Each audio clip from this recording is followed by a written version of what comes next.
Finalmente penso ci sarà quella ripresa proprio nei consumi interni che permetterà al nostro PIL di raggiungere quel 2% che è fondamentale per ricreare occupazione. Il 2015 sarà l'anno della ripresa e finalmente le imprese torneranno ad assumere. La previsione del presidente di Confindustria Veneto a margine della presentazione del rapporto 2015 della Fondazione Nord-Est. Secondo Roberto Zuccato, prima della fine di febbraio, quando si conosceranno i decreti attuativi del Jobs Act, ci sarà un'impennata di assunzioni a tempo indeterminato per la stabilizzazione di numerosi contratti precari. Vedo già molti imprenditori che stanno facendo, nonostante non siano ancora usciti i decreti attuativi, usciranno col Consiglio dei Ministri del 20 di febbraio, ma stanno già attivando le assunzioni a tempo indeterminato. Una boccata d'ossigeno per le famiglie ed una ripresa dei consumi interni che si presume arrivino dopo uno dei periodi più neri per la nostra economia, che ha visto dal 2007 al 2014 nel Triveneto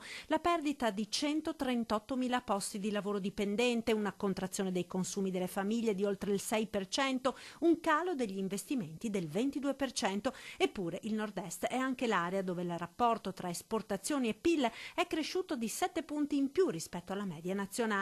Ed ora proprio qui ci sono elementi interessanti per chi guarda alla rinascita del manifatturiero a livello internazionale. Siamo stati capaci di mescolare in modo molto originale, in modo molto innovativo, elementi tecnologici, le stampanti 3D, tutte le tecnologie di quello che oggi chiamiamo digital manufacturing, insieme a una tradizione, a un saper fare, a una cultura, anche una cultura estetica e di design, che rappresentano un unico straordinario che il mondo guarda con grande interesse. E secondo il presidente della Fondazione, Francesco Peghin, il rinascimento economico del Nord-Est sarà possibile solo se la politica capirà finalmente il valore dell'impresa manifatturiera. Abbiamo visto le multinazionali lasciare l'Italia, ancora lo stanno facendo.